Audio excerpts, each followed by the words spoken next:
pessoal, sejam bem-vindos a mais uma videoaula de Sociologia. Partimos então dos clássicos da Sociologia para os sociólogos contemporâneos. E existem muitos autores que poderíamos trabalhar a respeito do tema, mas para trazer para vocês as discussões a respeito da sociedade contemporânea, eu elegi dois autores dos mais renomados da área, que seria Zygmunt Bauman e Edgar Morin. Então, a nossa videoaula ela vai se dividir em algumas partes. Primeiro, vou falar um pouquinho sobre cada autor, de forma bem sucinta, partindo sobretudo dos elementos em comum desses autores. Depois, vou falar um pouco sobre Bauman, sobre a sua ideia de modernidade líquida, de sociedade de consumo, de vida a crédito, e passo então para o Morin, que trabalha a sua crítica à sociedade ocidental, moderna, e a sua perspectiva, a sua projeção de uma realidade, de um paradigma, uma forma de pensar que seja complexa. E então, depois, a nossa habitual conclusão. Vamos lá!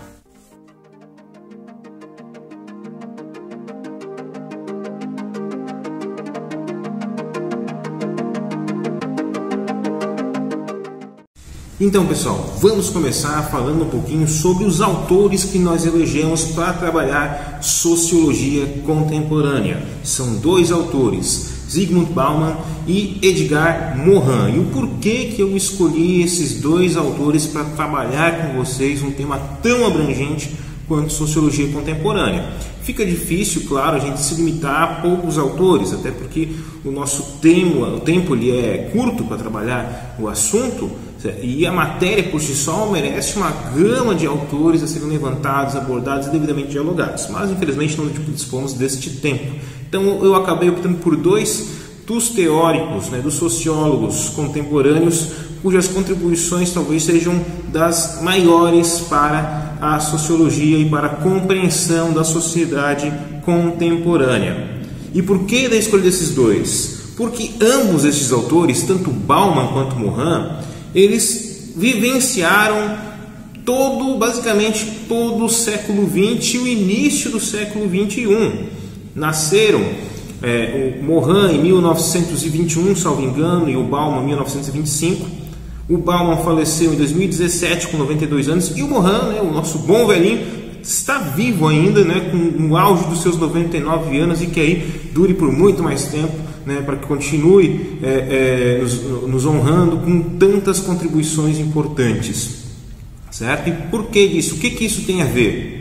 Isso tem a ver que ambos esses autores passaram por aquilo que tem de melhor e de pior a oferecer à humanidade no último século, ou seja, que conseguem conceber tudo aquilo de bom e de ruim que a sociedade moderna contemporânea, a gente está falando do hoje em uma escala cronológica, não é o hoje e agora, mas ele pode se estender até um período anterior, de décadas atrás. Então, ambos estes autores, que são de origem judia, europeia, o Bauman ele é polonês, o Morin ele é francês. Ambos eles são judeus, alguns não praticantes, O Morin, se não me engano, inclusive se denomina ateu, mas são de família judia e foram perseguidos durante o período da Segunda Guerra, durante o nazismo. Participaram das frentes de batalha, participaram do exército, das forças de resistência à Alemanha nazista durante a Segunda Guerra Mundial. São autores que passaram por algumas das maiores tragédias da humanidade, bem como também puderam vivenciar os períodos pós-guerra, pós-tragédias que esta mesma humanidade teve a oferecer e que foram certamente acompanhados também de muitos progressos em diversas áreas. Então, eu acredito que esses dois autores, não apenas por serem grandes referências, por serem autores renomados, eles têm muito a oferecer, tem uma leitura extremamente apurada na nossa sociedade contemporânea para que a gente possa dialogar a respeito dela. Por isso que eu escolhi o Bauman e o Morin. O Bauman, sobretudo a partir das suas leituras sobre uma sociedade líquida, uma modernidade líquida, uma sociedade de consumo que é movida a crédito, marcada por relações efêmeras, e o Morin e a sua teoria da complexidade, que busca trabalhar a nossa sociedade, a nossa realidade, mais inclusive do que a sociedade, sob uma perspectiva que não seja simplista, mas que compreende e respeite toda a complexidade social. Vamos falar então um pouquinho de cada um deles, né? Eu tenho também outras duas videoaulas que o pensamento desses dois autores acaba sendo desenvolvido com um pouquinho mais de tempo, de qualidade. Mas aqui, como o formato do canal é de vídeos de média duração, para apontar justamente aquilo que é o essencial a respeito de determinados conteúdos, vamos trabalhar de uma forma um pouquinho mais simples, mais resumida, mais enxuta. E aí, quem quiser se aprofundar no assunto sobre ambos esses autores, pode aí conferir os links que eu vou colocar na descrição. Ok? Vamos lá então.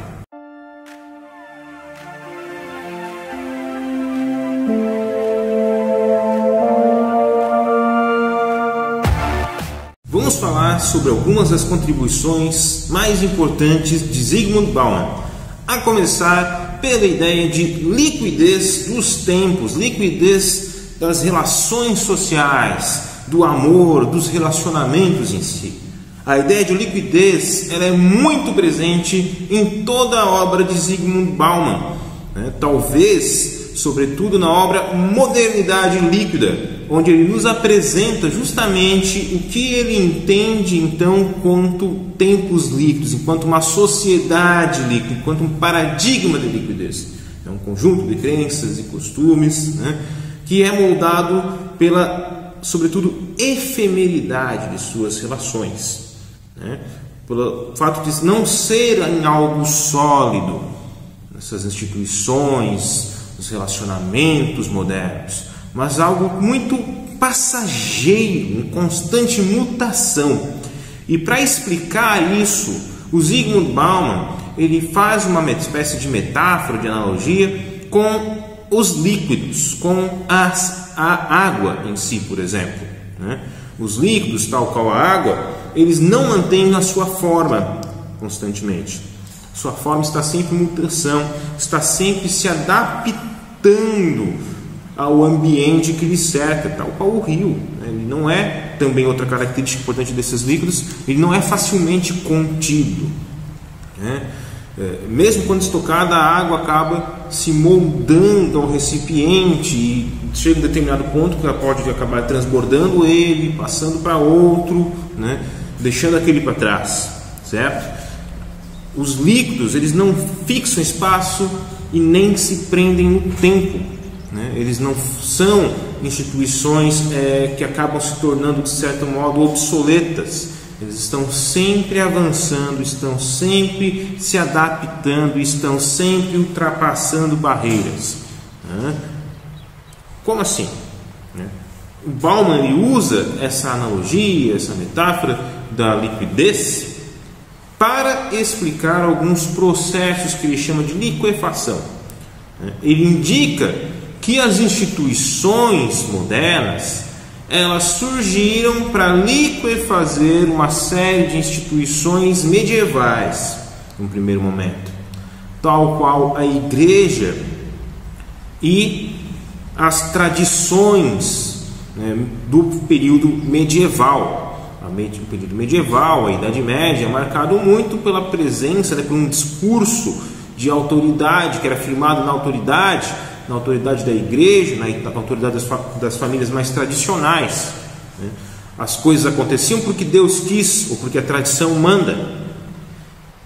Quando surge então, no início da modernidade, uma nova ciência que começa a desmistificar alguns destes dogmas religiosos, né?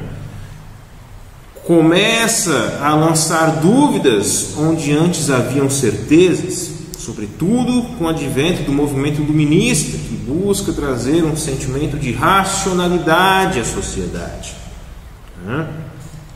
Começam a explicar as coisas a partir da razão, não mais da crença, ou seja, começam a liquefazer, a derreter uma série de instituições medievais que outrora eram sólidas, como a igreja, né?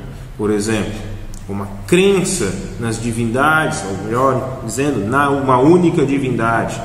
Não que isso não se perpetue atualmente, mas antes todo o centro dos discursos, né, a respeito de N assuntos, tinha como fundamento a fé, o misticismo. Agora, não. O mundo moderno, o iluminismo, ele busca trazer luz onde antes haviam, vamos dizer assim, trevas, onde antes não se existia certeza. Busca trazer razão à sociedade, busca explicar através de evidências o que está acontecendo na vida social, né, e sobretudo, no primeiro momento, nas ciências naturais. Busca reexplicar o mundo através da lógica, da razão. Esse movimento, ele acabou fazendo com que N instituições de outrora dessem lugar a novas instituições. Então, a modernidade, ela surgiu como um movimento de liquefação de certezas de instituições de outro período. Mas o Bauman também chama a atenção de que tão logo esses líquidos modernos, esses movimentos que buscaram desmistificar, desconstruir instituições antigas, tão logo eles acabaram ganhando evidência, se tornando hegemônicos, né, principais, vamos dizer assim, em discursos dominantes, baseados na razão agora, né, não mais na crença, eles mesmos acabaram criando novos sólidos, novas instituições basicamente inquestionáveis, certo? A partir da sua própria lógica, do seu próprio sistema de crenças, de valores em si, do seu próprio paradigma, como diria Thomas Kuhn. Entre elas, o Estado moderno, né? O Estado como única instituição capaz de gerir e prover a vida em sociedade. As instituições públicas, os poderes públicos, entre outros fatores, a certeza na racionalidade, nas evidências, na ciência, como resposta para tudo, né? E esses movimentos em si, essas instituições em si, acabaram se transformando nos novos sólidos, ou seja, nos novos pilares do mundo moderno e vamos dizer assim, da contemporaneidade. Mas aí é que entra um porém. Por quê? Porque hoje essas instituições que outrora eram vívidas, gozavam de plena certeza e autoridade, já não têm mais tanta vamos dizer assim, excelência em si, né? Por quê? Porque passaram a ser questionadas. Porque a sociedade contemporânea, ela tem vivido um novo movimento de liquefação das certezas, né, de derretimento de sólidos, dessa vez não dos sólidos do período medieval, mas dos sólidos que foram construídos pelas instituições da modernidade, sobretudo ali a partir das grandes revoluções, como a Revolução Industrial, a Revolução Francesa, como é o caso da própria ideia de um Estado de um Estado moderno, né, detentor de soberania, de soberania e provedor da sociedade, vamos dizer assim. De um direito que é dotado de plena certeza no que diz respeito aos seus argumentos. Você vai encontrar tudo que é resposta para tudo que é problema no direito, né? E que o único direito que gosta de certeza, né, que tem segurança em suas convicções, é aquele que é criado pelo Estado, certo? N circunstâncias, N fenômenos têm demonstrado que as coisas já não são mais assim, e tem plantado uma sementinha, vamos dizer assim, de discórdia nessas instituições. É a partir desse ponto que o Bauman desenvolve a ideia da liquidez das relações e instituições contemporâneas. Que hoje os relacionamentos estão muito mais temporários, né? São muito mais efêmeros, passageiros, certo? O próprio relacionamento amoroso, se você for ver, né? Antigamente as famílias eram constituídas de modo que fosse um núcleo totalmente inatingível, blindado, era a base da sociedade, né? Meu Deus, se uma pessoa se separasse, um casal se separasse, era o fim do mundo, né? Iam ficar juntos mesmo que não se gostassem, ou mesmo que tivessem problemas mal resolvidos. Hoje não. Hoje os relacionamentos são muito mais efêmeros. Não que isso seja algo extremamente positivo, ou positivo, se quer que seja, mas houve uma mudança. Antes se buscava constituir relações amorosas, sociais, né, sólidas, duradouras. inclusive os produtos. Se a gente for ver, os produtos comerciais, industriais, eles eram muito mais duradouros. Uma geladeira antigamente durava décadas, uma geladeira hoje dura anos, quiçá, né? Então, houve uma mudança nesse sentido. Hoje uma pessoa, ela se relaciona com outra, no outro mês, às vezes está com outro parceiro, né? Casou, viveu ali alguns anos, não deu certo, cada um vai para o seu lado. Por quê? Porque a compreensão que a sociedade tem hoje a respeito das relações é muito mais efêmera, é muito mais, não digo sensível, mas passível de mudanças. As mudanças são aceitas com mais facilidade. Isso é uma característica, então, de um novo processo de liquidez, de liquefação de certezas anteriores e formação de um novo conjunto de valores, né? Inclusive, no que diz respeito, uma grande evidência disso é o advento de uma série de redes e de tecnologias digitais que estão mudando completamente a nossa forma de agir, de se comportar em sociedade, né? E é isso, então, que a ideia de liquidez do Bauman vem nos apresentar, que a sociedade contemporânea é uma sociedade do efêmero, dos líquidos, que aquilo que antes gozava de plena certeza, de plena validade, já não é mais tão passível, dotado de certeza, de validade, que existem outros discursos, outros fenômenos sociais que estão colocando à prova essas instituições e que algumas delas, por insistirem em sua validade, né, em sua, vamos dizer assim, perfeição, estão se tornando cada vez mais instituições zumbis. Como assim instituições zumbis? São instituições que, ainda que vivas, estão mortas, né? O direito, de certa forma, tem uma roupagem hoje que é totalmente anacrônica, né? Como assim anacrônica? Que não está adequada para com os tempos modernos. A economia, né, a tecnologia estão cada vez mais se adaptando à contemporaneidade, às inovações. O direito não, está cada vez... não foi muito além daquilo que já existia, né, no século passado, no início do século passado, até antes, né, ainda muito baseado na letra da lei, na burocracia, nos órgãos, nos poderes públicos em si, né, e desconfiado para com o cidadão. Hoje o cidadão está muito mais autônomo, né? O cidadão, através do computador, das tecnologias, ele tem se mostrado cada vez mais senhor de si, né?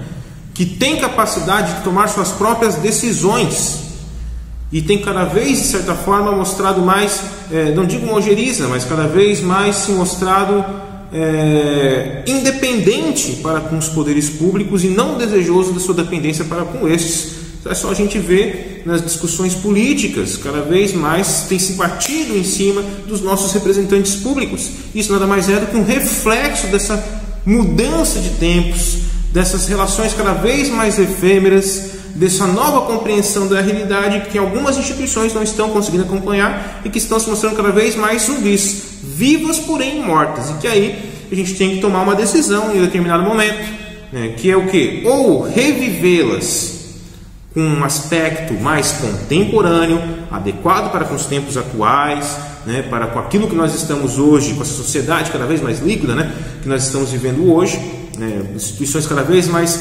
passíveis a mudanças, adaptações, a constantes transformações, ou ao menos que se dê um enterro digno a elas, né? Então essa é a base do pensamento do Zygmunt Bauman. É o que? As relações e instituições estão se tornando cada vez mais efêmeras, passíveis de questionamento e levantam então a sua necessária adaptação a estes novos tempos. E um exemplo muito claro da efemeridade dessas relações contemporâneas diz respeito a um comportamento de consumidor.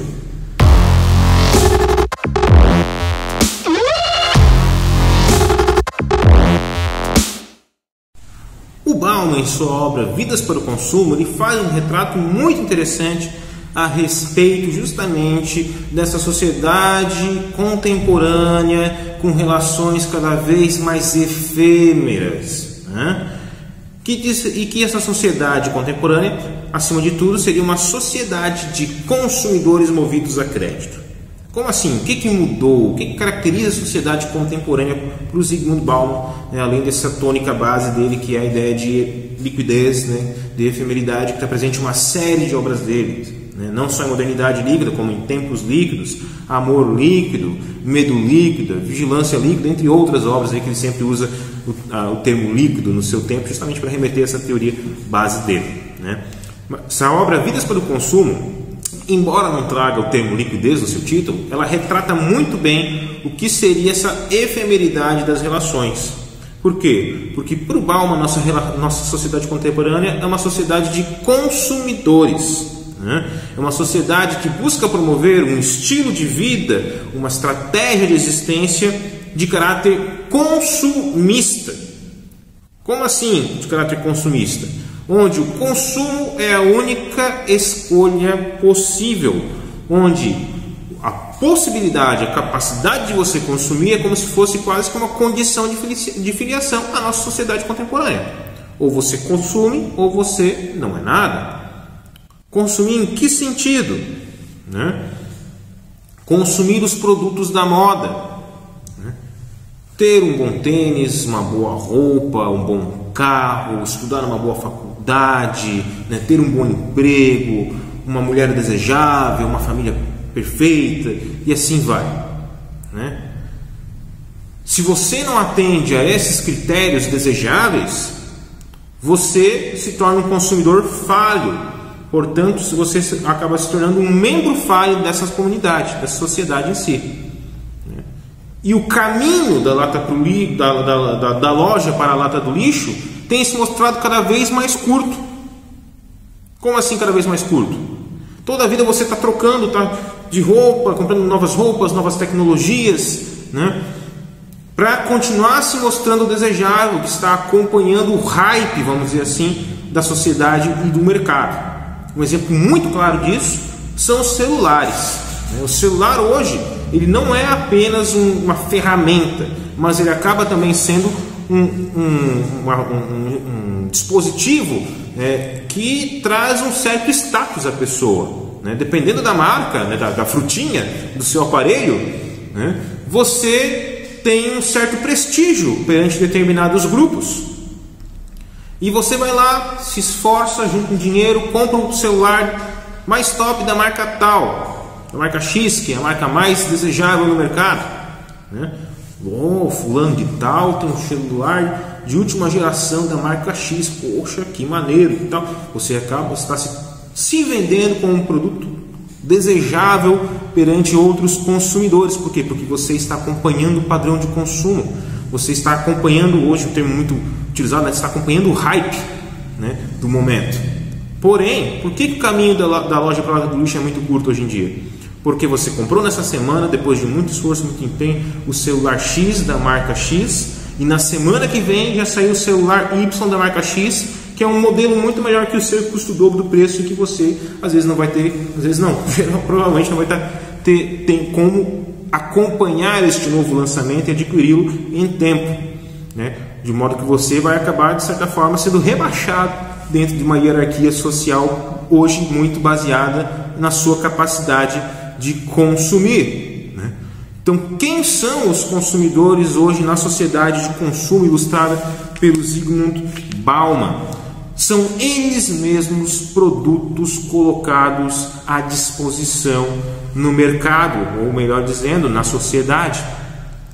Na medida em que o cidadão ele busca acompanhar e criar esse padrão de consumo e busca, sobretudo, criá-lo correspondendo a um hype do momento, ele está se colocando à disposição para que seja alguém desejável dentro dessa sociedade de consumo, né? E essa questão da efemeridade da loja para a lata do lixo é um caminho muito curto, que demanda, né, que demonstra muito claro a efemeridade, a liquidez desses tempos, né? Porque não é algo que você vê hoje tão somente numa perspectiva de produtos de mercado necessariamente, né? Mas também de relações sociais, relações de trabalho, né? Hoje o cara que é top no mercado de trabalho é o cara que tem uma especialização no curso X. Daqui a tantos meses pode ser que você, além de ter o curso X, tem que ter o curso Y e o curso Z, porque senão você não está, né, no topo das paradas, você não está no hype do momento. Entendem? Então é essa a questão, né? Hoje, nós vivemos uma sociedade de consumo que, diferente do século passado, quando eu digo século passado não é milhares de anos antes, mas é logo ali, né? O século XX é logo ali. Estamos em 2020, 20 anos atrás já era século XX, né? Na perspectiva histórica é como se fosse um ontem, né? Ou menos até, certo? E nessa sociedade do século XX e anterior, né, da modernidade em o seu auge, vamos dizer assim, hoje já passando aí para um outro mundo, talvez pós-moderno, ou outra terminologia, que a gente pode discutir mais adiante, né? Naquele período em si, da modernidade, sobretudo no início dela, e do século XX, em sua maior parte talvez, a cultura que se tinha é de administração dos corpos das pessoas, de que se constituíssem relações e produtos duráveis, como eu já falei, um casamento sólido que se perpetuasse pela vida inteira, mesmo que aquelas pessoas não se amassem, né? De produtos que fossem colocados no mercado para durarem por vários anos, né? Não para durar aí alguns meses, tivessem que ser trocados logo adiante porque deu problema, são fabricados justamente para durar pouco, né? Ou relacionamentos que daqui a pouco você muda para outra pessoa, né? Que traduz muito bem a noção de que liquidez, essa efemeridade, é algo que comporta um aspecto tanto positivo quanto negativo. Negativo por às vezes banalizar determinados espaços, determinadas categorias, né? Determinadas instituições, né? E tradições que merecem também ser preservadas com a sua devida releitura para alguns tempos.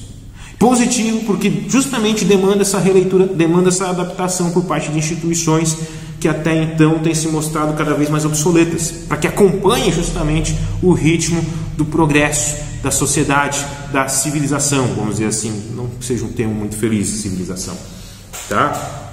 É uma sociedade então hoje não mais de produtores, né, de pessoas movidas por relações duradouras, instituições duradouras, mas uma sociedade que busca o controle, sobretudo, do espírito dessas pessoas. Pessoas que são movidas, sobretudo, pelo hábito de consumir. Uma sociedade que busca cada vez mais satisfazer os desejos dos humanos. Porém, satisfazer sempre de forma provisória. Por isso da efemeridade da sociedade. Porque você nunca estará satisfeito com aquilo que você possui. Porque você vai sempre demandar uma adaptação para com o mercado de consumo, para continuar no hype, para continuar se tornando uma mercadoria, né? Uma espécie de reificação do ser humano, de coisificação do homem, né? Da mulher também, né? Vamos ser justos aqui na terminologia, né? E que a ideia é justamente então fazer com que a pessoa em seu espírito se sinta sempre irrealizada. Porque nunca vai conseguir alcançar plena satisfação, né? Seja com os bens que ela consome, ou seja com a sua pessoa, enquanto algo que é desejável perante a sociedade, né? A ideia é você criar uma sensação sempre de necessidade, para que a pessoa ela busque se adaptar a estes novos padrões que estão cada vez se renovando mais rapidamente no mercado e na sociedade. E isso tem gerado nas pessoas alguns comportamentos um tanto quanto, vamos dizer assim, complicados, né? Um grande amigo meu sempre usou o termo complicado para explicar muita coisa, né? E nesse caso é uma situação complicada, né? Até triste de certo modo, porque as pessoas têm cada vez mais se tornando cidadãos só para a forma, né? Só no papel, e cada vez menos questionando o seu papel enquanto cidadãos em determinado momento, né? O consumo, a necessidade de consumo, de estar sempre procurando adquirir, consumir, se adaptar ao padrão de consumo em si, tem deixado de lado, faz feito que as pessoas deixem de lado o seu papel político enquanto cidadãos, na luta por seus direitos, na luta pelas suas necessidades mais básicas, né? Por outro lado, também tem feito que as pessoas cada vez mais tenham adquirido, desenvolvido um comportamento de enxame, tal qual insetos, né? Não se tem mais uma questão de uma relação de liderança, onde o líder motiva as pessoas a seguir adiante, né? O líder é passivo de questionamento e o líder busca também recuperar essas pessoas.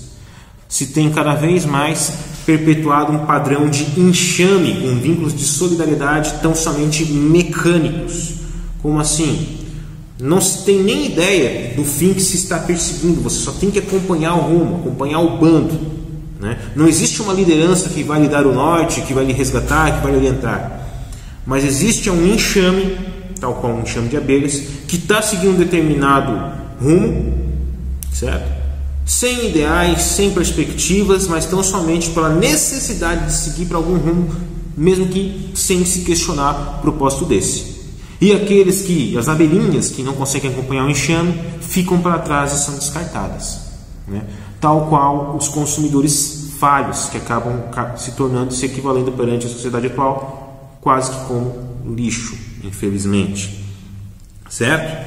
E isso também tem como consequência uma outra situação levantada pelo Zygmunt Bauman, sobretudo em sua obra Vidas a Crédito, que é a dependência a crédito. Por quê? Porque como você vai conseguir manter esse seu hábito, esse padrão de consumo acelerado, desenfreado, né? Uma sociedade cada vez mais efêmera, onde tudo muda muito rapidamente, aquilo que se deseja, aquilo que se projeta, né? Não existem mais grandes projetos, mas a necessidade de satisfazê-los de forma rápida, pequenos projetos sucessivos, vamos dizer assim, a serem alcançados, conquistas que têm que ser realizadas de forma muito mais célere e num ritmo muito mais desenfreado, né?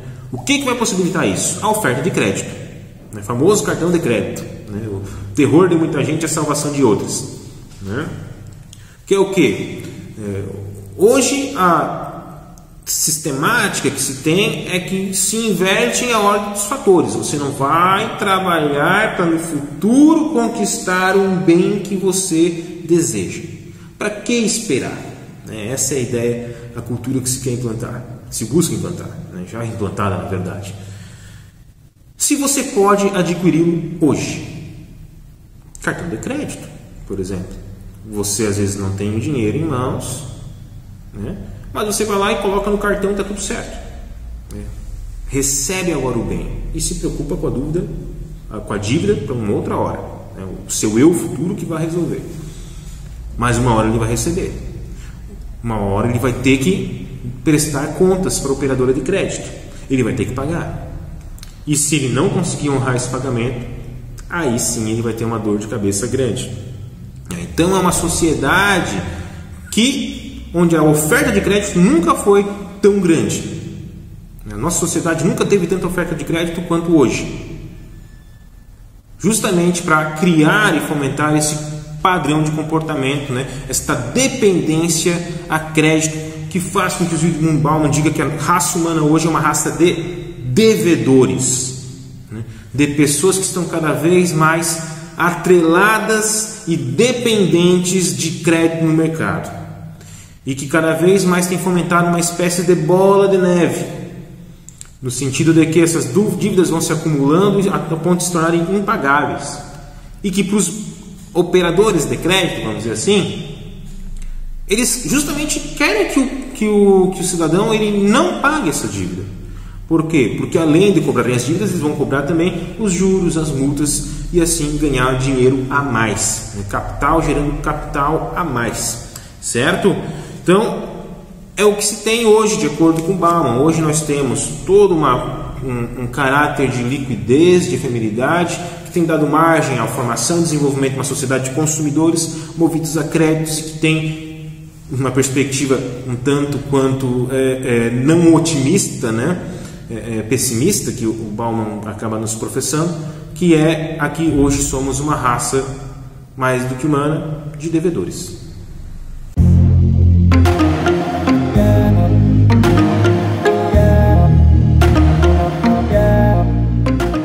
Passamos então a dialogar a respeito das contribuições de Edgar Morin para a sociologia, ou ao menos parte dessas contribuições, já que Edgar Morin é um autor que, tal qual sua grande experiência, sua vivência, né, de longa data ao longo do século XX, início do século XXI, também possui uma vasta contribuição teórica, uma vasta produção acadêmica, né? Só a sua principal obra, o método, consiste em 6 volumes, né, que apresentam a sua teoria de base e que foram desenvolvidos ao longo de mais de 3 décadas. E nós vamos falar um pouquinho sobre essa teoria base do Edgar Morin, que diz respeito ao reconhecimento de um paradigma de complexidade e a crítica ao paradigma simplificador. Antes de mais nada, então, é importante a gente retomar o princípio de paradigma que foi forjado por Thomas Kuhn, que diz respeito ao que seria um paradigma, seria um conjunto de ideias, de valores, de crenças que determinada comunidade científica, determinado período histórico compartilham.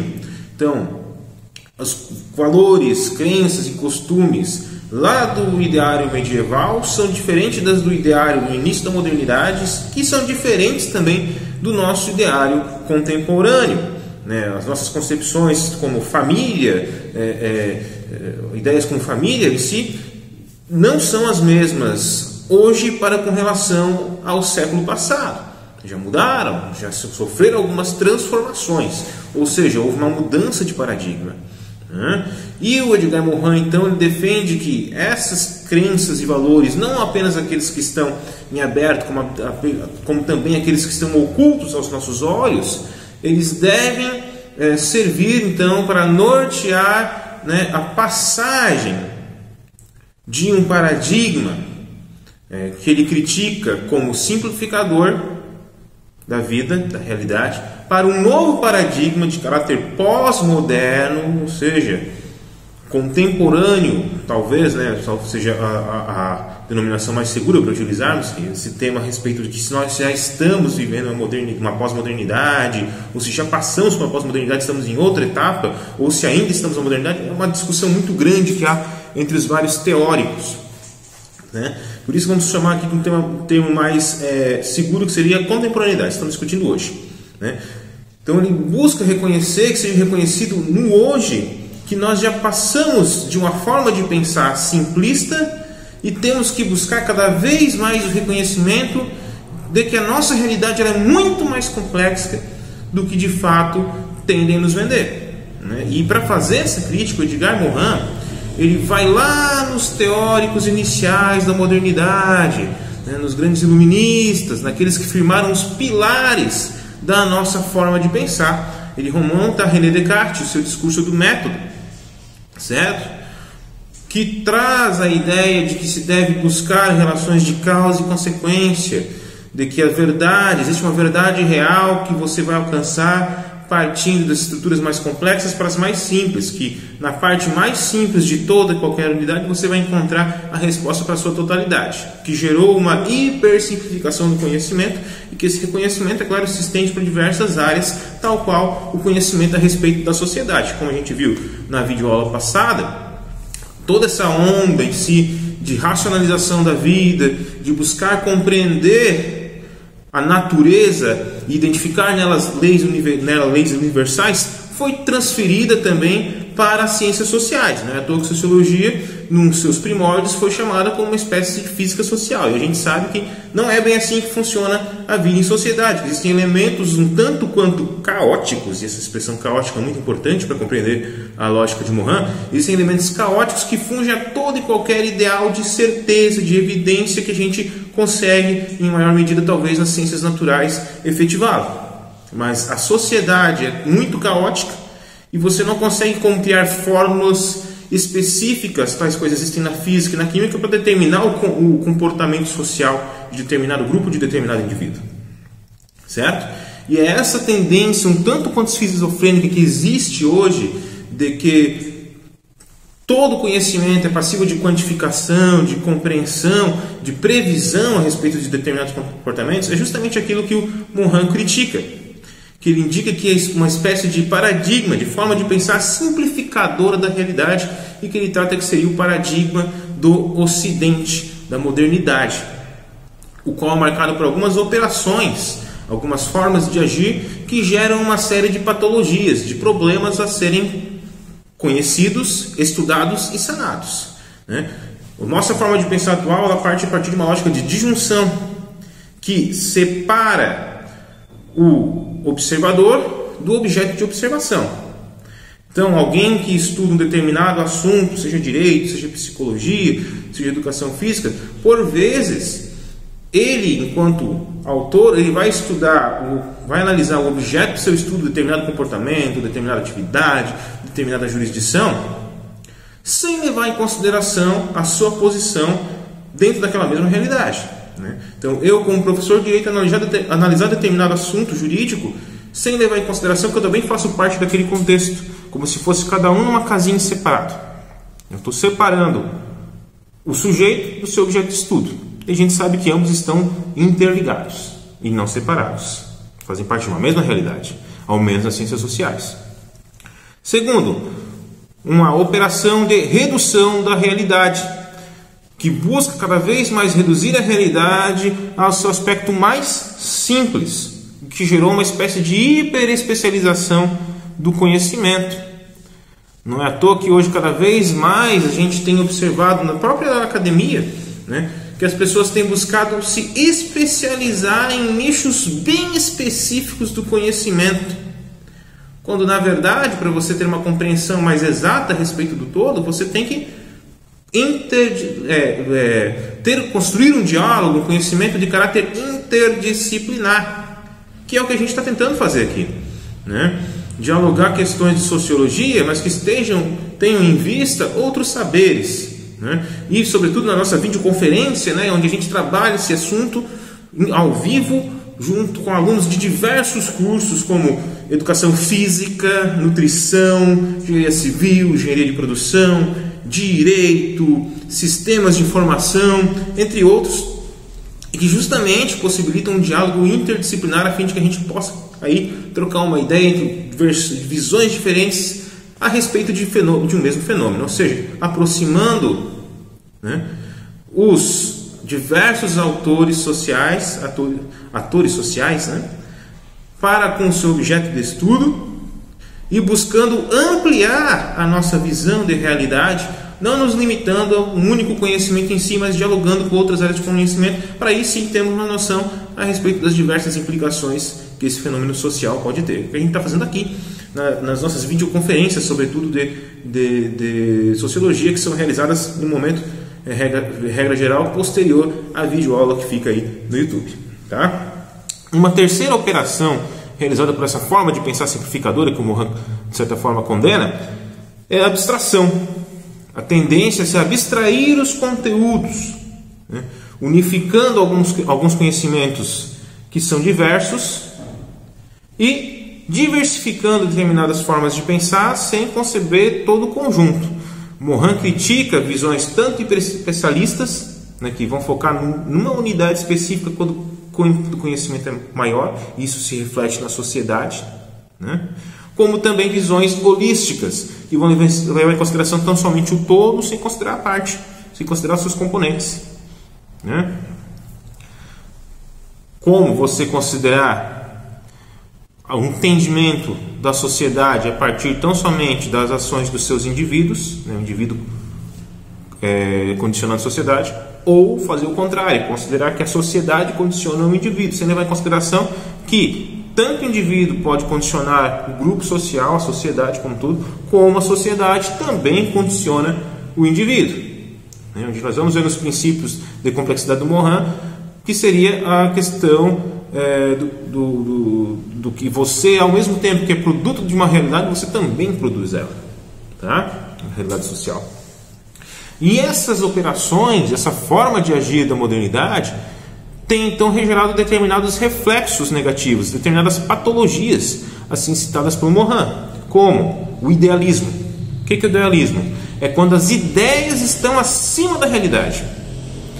É quando você ignora toda uma realidade a fim de cumprir com um determinado ideal. Ideal político, ideal religioso, etc. Né? A ideia está acima da realidade. Né? Ideal jurídico pode ser também, um ideal de caráter de uma determinada corrente psicológica, e assim vai. Uma segunda patologia seria um doutrinarismo ou dogmatismo, que é quando uma determinada corrente teórica se fecha em si mesma. É quando, por exemplo, vamos considerar que eu seja marxista, socialista, e eu conceda que a minha teoria é perfeita e não abra diálogo para com outras teorias diferentes daquela que eu defendo, né? Ignoro toda uma série de correntes teóricas divergentes.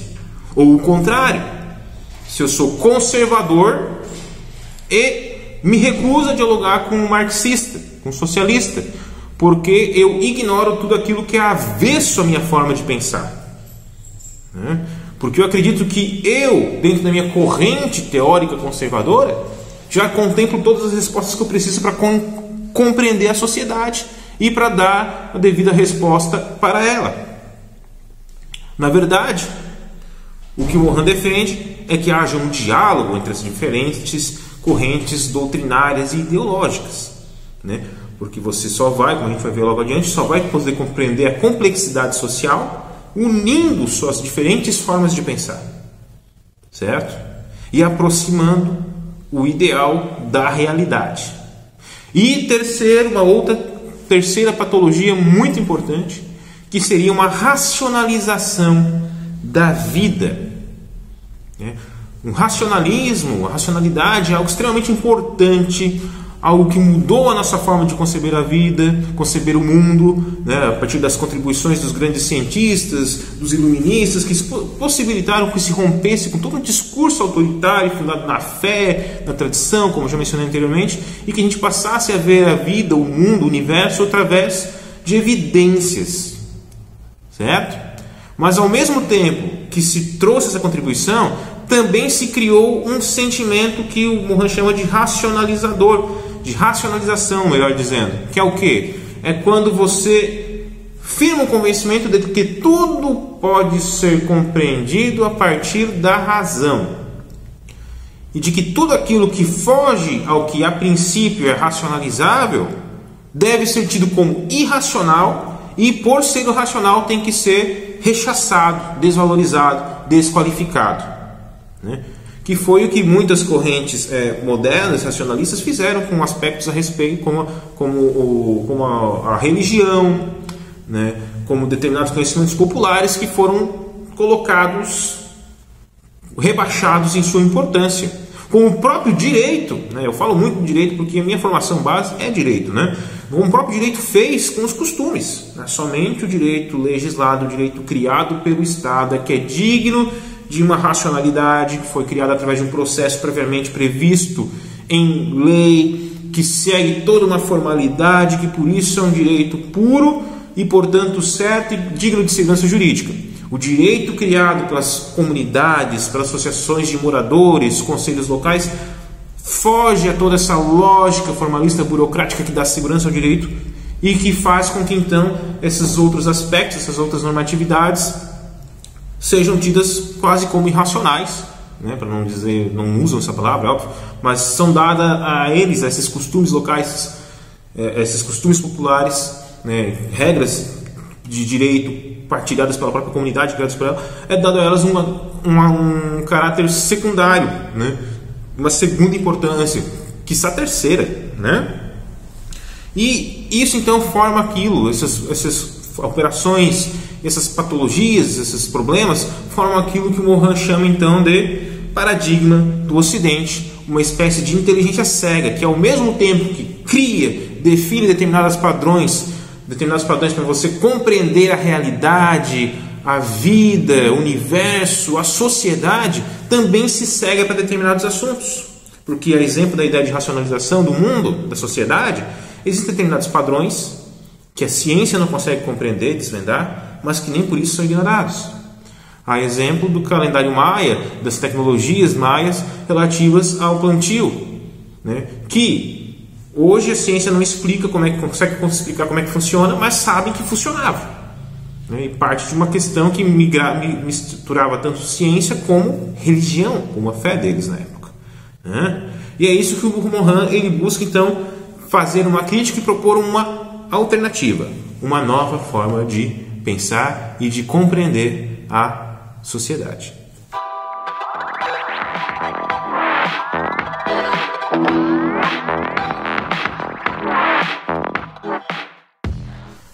proposta, né, que o Morin faz a respeito de uma nova perspectiva sobre a sociedade, sobre a realidade como um todo, é a de uma teoria da complexidade, a de admissão, né, de um paradigma de complexidade, de que a realidade não é algo tão simples assim, passível de quantificação, de uma ordenação, tal qual os iluministas nos venderam, essa ideia, os positivistas sobretudo, né, partindo das escolas clássicas que nós estudamos, certo? O Edgar Morin, ele advoga que a realidade ela é muito mais complexa do que aquilo que nós estamos acostumados a estudar, da forma que estamos acostumados a estudar. O direito, existe o direito positivo, o direito natural, que o direito positivo é aquele que é tido como válido, é aquele que está destinado a regrar as os padrões de comportamento. Mesmo você poderia observar a respeito de determinadas teorias, correntes psicológicas, orientações na parte na administração, critérios relativos à educação física, entre outras áreas também, né? Para o Morin, né, nós temos que admitir a complexidade da realidade da vida social, né? Primeiro de tudo, a gente tem que ter noção de duas questões. Primeiro, complexidade não significa complicação, que é mais complicado a vida social. Ela também, né, uma visão complexa, ela também comporta, admite, né, que a realidade é complicada, mas ela busca também integrar essas formas mais simples de você compreender a realidade. É você integrar o simples com o complicado. E a partir disso ter uma dimensão mais complexa, uma compreensão mais complexa a respeito da realidade. Tá? Segundo, complexidade não é totalidade. Não é porque você vai desenvolver uma perspectiva mais complexa a respeito da sociedade que você vai ter uma noção completa a respeito da mesma. Até porque, como já dizia Adorno, toda totalidade é uma não verdade. Você sempre tem que ter uma noção, desenvolver uma consciência de incompletude, de que o conhecimento, de que as relações sociais em si, elas são sempre incompletas, vão estar sempre se renovando, sempre demandando novos estudos, novas perspectivas, certo? Então, o que é complexidade? Primeiro de tudo, o Morin diz que uma complexidade não é uma palavra solução, ela é uma palavra problema, é uma grande provocação que ele faz ao seu interlocutor para que reflita de uma forma um pouco mais complexa, né, a respeito da realidade da sociedade no qual ele está inserido. O Morin ele acaba utilizando o termo complexos, então, para determinar o que é complexidade. Complexidade seria uma espécie de grande tecido. Imagine você um tecido. Ele é composto por diversos fios, que são todos eles entrelaçados, né? Estão todos eles juntos, passam um por cima do outro, estão tudo interligado. E essa junção de tecidos, que são devidamente trançados, é que forma o conjunto em si, que é o grande tecido. Okay? A complexidade é justamente esta trama, né? Essa trama de fios, essa trama de fatores distintos que estão interligados e que dão margem à totalidade, né? Claro, essa questão do tecido é uma analogia que o Morin faz para tentar explicar em palavras o conceito que ele tem de uma sociedade em um paradigma complexo, né? Que seria uma sociedade onde diversos fatores distintos, né, se reconhece que existem diversos fatores distintos e muitos deles contraditórios, né, opostos uns aos outros, mas que você vai conseguir compreender a sociedade, a vida, a realidade social, a partir da junção desses diferentes elementos, concebendo que eles estão interligados, por mais caótico que possa ser essa junção de ideias. Mas você não tem como conceber a realidade tão somente a partir de uma determinada ordem pré-estabelecida, a partir daquilo que é certo, que é exato, que é quantificável. Mas você também tem que dialogar com os elementos de desordem, de caos, que fazem parte da vida em sociedade. Como o crime, por exemplo. O crime, né, o suicídio, né, como o pessoal de psicologia estuda bastante, né, são fatores caóticos, aleatórios, não previstos, né, pela realidade social, pelo ordenamento jurídico, né? Por que alguém vai cometer tal ato? É um fator caótico. E não é porque é um fator caótico em si que ele deve ser desprezado, que ele possui segunda importância. Pelo contrário, ele possui primeira importância, porque você tem que compreender o que motiva esses elementos caóticos, esses comportamentos que fogem ao padrão, né? E que também fazem do conjunto, da totalidade, que aí sim é a realidade, é a vida social, certo? Então, complexidade não é uma palavra solução, é uma palavra problema, porque ele invoca o que? Questionamento, é uma provocação para que você reconheça que a sua visão de mundo, que não existe visão de mundo que é completa, que é pura, que é certa, mas que a única certeza que se tem a respeito da realidade é que ela é incerta, né? Que existem diversos elementos caóticos que demandam estudo, que demandam compreensão, e por mais que pareçam irracionais, né, determinadas atitudes, determinados comportamentos, eles também fazem parte da sociedade, eles também fazem parte da realidade, eles merecem estudo, merecem atenção, tal qual os exemplos que eu citei do crime e do suicídio. São comportamentos avessos à nossa lógica de pensar, mas que fazem parte da nossa realidade e nem por isso devem ser deixados de lado, muito pelo contrário, exigem a devida atenção, né, do estudioso, certo? A complexidade, então, é uma forma de pensar em caráter aberto e não fechado. Ela não se fecha em si mesma, não busca criar um sistema perfeitinho com fórmulas matemáticas a respeito de como você vai entender a sociedade. A mais B igual a C, que é a compreensão da sociedade. Não. A complexidade, ela cria um sistema aberto de pensar, uma forma aberta de conceber a vida social. Ela admite diversos elementos, diversas possibilidades em si para você compreender a vida, a realidade. Certo? E o Morin, então, ele estabelece alguns princípios de complexidade a serem observados, a serem analisados, certo? Primeiro de tudo, para que você esteja aberto a uma forma complexa de pensar, de conceber a sociedade, você tem que admitir um princípio de dialogicidade, um princípio dialógico. O que isso quer dizer? O princípio dialógico, ele acredita na inseparabilidade de noções contraditórias. O que isso quer dizer? Que é necessário o diálogo entre formas diferentes e inclusive contrárias de se pensar a vida, a sociedade. Ah, eu sou de esquerda, então eu não vou falar e não vou conversar e vou rechaçar tudo aquilo que meu amiguinho que é de direita tem a dizer a respeito da sua forma de pensar, de conceber o mundo. Ah, eu sou de direita, então eu não vou lidar, não vou dialogar com o meu semelhante ali que é de esquerda, né? E que eu não concordo com a forma dele de pensar em mundo, então acredito que o que ele tem a falar não tem a contribuir com nada, né? Você se fechar numa única forma de pensar o mundo, de conceber a sociedade, né? Você está ignorando a realidade, você está criando, na verdade, uma forma de conceber o mundo a partir da sua visão de mundo ou da visão de mundo de determinadas pessoas, mas que não necessariamente é a única e que não necessariamente é a certa, né?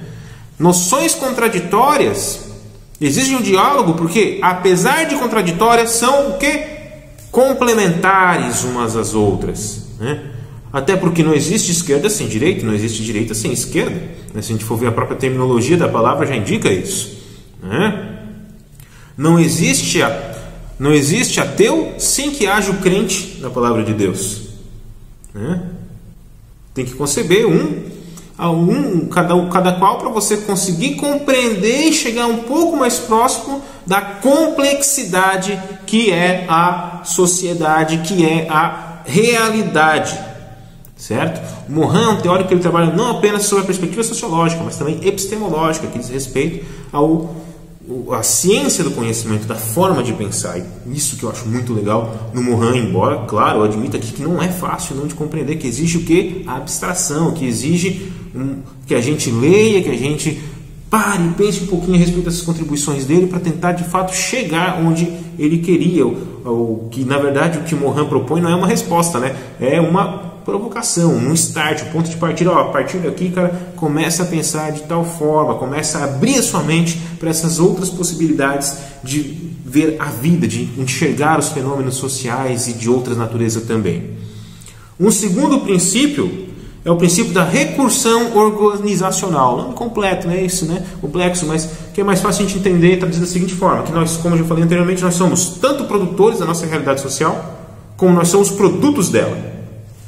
Nós justificamos o comportamento do todo, e esse comportamento do todo, essa realidade em si, também influencia a nossa forma de agir. Fica muito bem claro se a gente for analisar a questão do próprio consumo, que nós citamos anteriormente ao trabalhar o Zygmunt Bauman, né? Nós consumimos aquilo que o mercado nos indica que é desejável, que é interessante, que é legal consumir.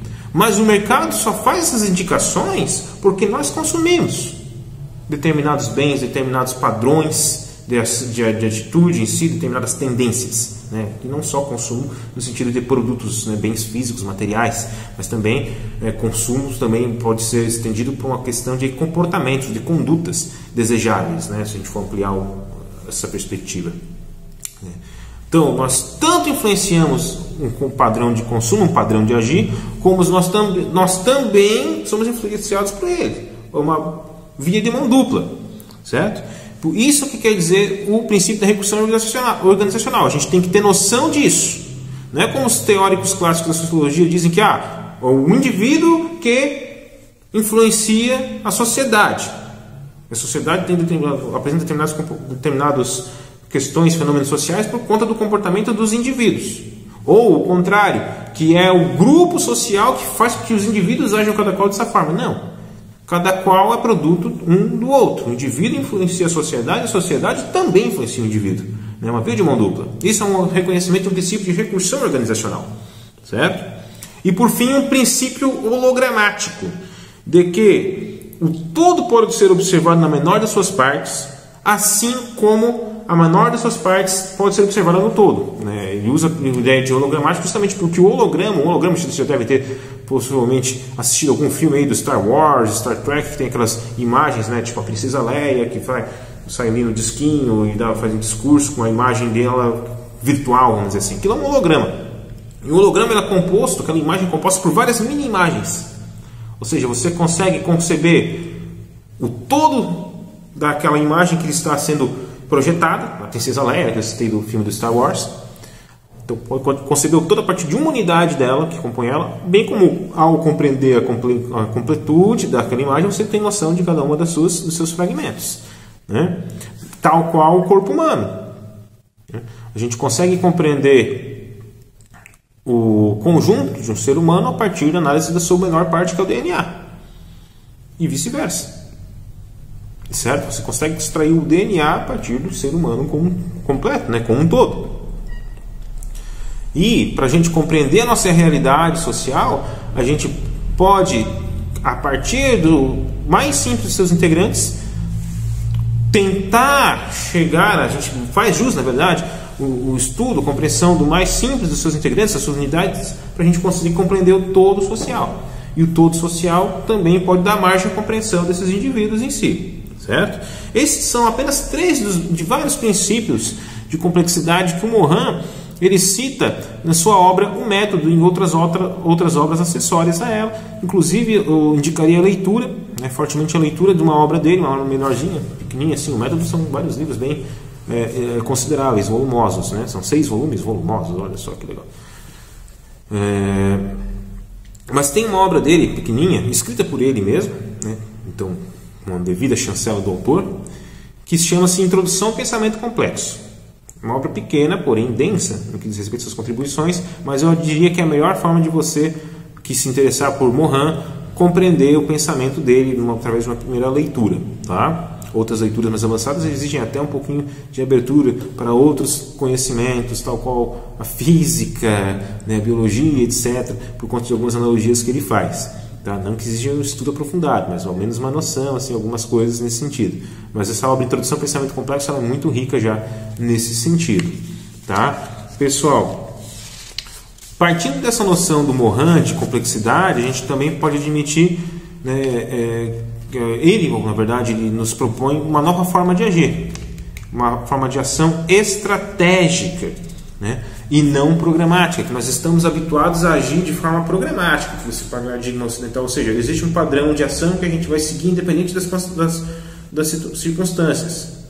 A gente tem que partir para uma forma de ação estratégica, que se adapte às circunstâncias, certo?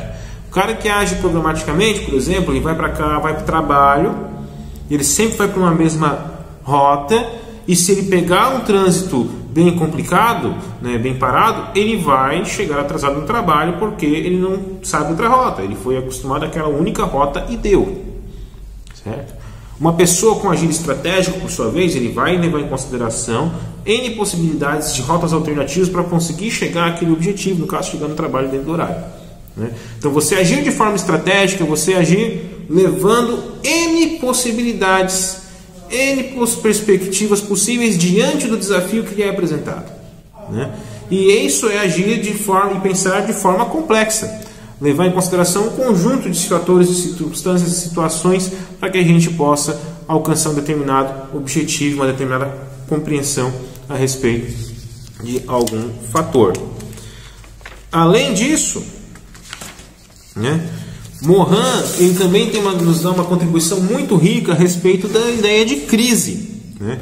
O que é uma crise? Uma crise é um problema, né, que advém, na verdade, do reconhecimento de diversas incertezas, de que onde antes, em determinados assuntos, onde antes havia uma certeza, havia uma perspectiva concreta a respeito de como funcionava algo, como se resolvia algo, agora não tem mais. Por quê? Porque foram se somando várias incertezas até que explodem essas incertezas e era-se uma crise. Então, uma crise nada mais é do que um resultado de uma série de complexidades que por vezes acabam sendo ignoradas, certo? E uma crise, na verdade, ela sempre antecede desenvolvimento.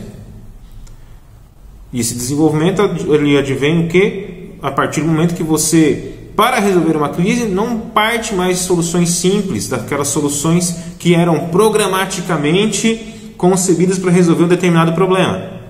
Mas quando você acaba sendo ousado, acaba pensando de outra forma, dialogando com uma perspectivas que às vezes você não levaria em consideração, se abrindo para outras teorias, para outros saberes, para outras áreas, né? Ou seja, interdisciplinaridade, essencial à superação de uma crise, né? A exemplo disso, a gente pode citar a própria pandemia que a gente está vivenciando, queira Deus que a gente logo supere ela, né? E que nada mais é do que resultado de várias incertezas que surgiram por conta de um problema de aspecto sanitário e que a resolução dela não se limita a uma simples solução de ordem sanitária, né? Por quê? Porque existem N outros fatores que acabam sendo influenciados por essa questão de ordem sanitária, como a questão econômica, né? Como a questão psicológica também, né? De saúde mental, não apenas saúde física, saúde social também, quando se fala do trabalho das pessoas que estão sendo afetadas por essa pandemia. É uma situação de crise, né, que exige que a gente supere N incertezas, N problemas que a gente estava habituado a tratar de uma forma para buscar novas respostas, e somente o diálogo interdisciplinar, o diálogo que conceba outras possibilidades além daquilo que a gente está convencionalmente habituado a agir, né? Somente isso que vai possibilitar a superação dessa crise, e a superação dessa crise tende a ser acompanhada de desenvolvimento, como foi inclusive em outras grandes crises do passado, como as grandes guerras, como outras epidemias inclusive, que sempre foram sucedidas de períodos de desenvolvimento. Aí fica a mensagem de esperança, uma mensagem final de esperança, de que na medida em que a gente passar a conceber o mundo de forma mais complexa, na medida que as nossas autoridades conseguirem a deixar de lado um pouquinho, às vezes, as suas vaidades, o seu interesse institucional e partirem para um diálogo mais aberto, com outros saberes, com outras áreas do conhecimento, um agir de fato interdisciplinar, a gente possa superar essa crise da pandemia com grande sucesso e sem maiores efeitos colaterais em outras áreas que não apenas a sanitária, né? E aí partir para uma visão de mundo mais progressiva e também complexa.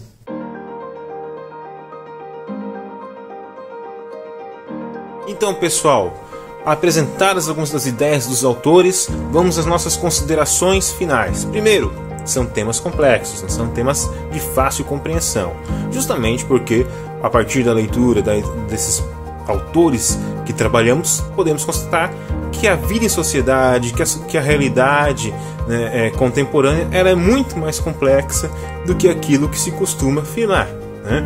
Que as formas de pensar e de agir que nos foram propostas ali pelos sociólogos clássicos, elas por si só não respondem à totalidade da vida social. Que ela demanda o quê? Uma leitura muito mais apurada e aberta a respeito dos fenômenos sociais, em diversas áreas, em diversas perspectivas, e demandam também um diálogo que seja cada vez mais interdisciplinar, né, de conhecimentos diversos que partam para um diálogo em comum. Fizemos isso então, neste primeiro momento, a partir de uma leitura das contribuições de Zygmunt Bauman e de Edgar Morin, o que não se limita a eles, mas faz jus também a análise de outros autores, outros sociólogos interessantes, que a gente também vai citar aqui ao longo de nossas aulas, exemplo do próprio Boaventura de Sousa Santos, né, de Henrique Dussel, entre outros, certo? Para quem quer conhecer um pouquinho mais sobre ambos esses autores que nós citamos, trabalhamos aqui nessa videoaula, Edgar Morin e Zygmunt Bauman, eu vou deixar na descrição do vídeo o link de acesso às videoaulas completas que eu tenho sobre ambos os autores no Vimeo, um formato, claro, diferente das videoaulas aqui do canal, mas que acredito que tem muito a contribuir com quem quiser se aprofundar no assunto. Valeu? Hoje ficamos por aqui e até a próxima. Um abraço!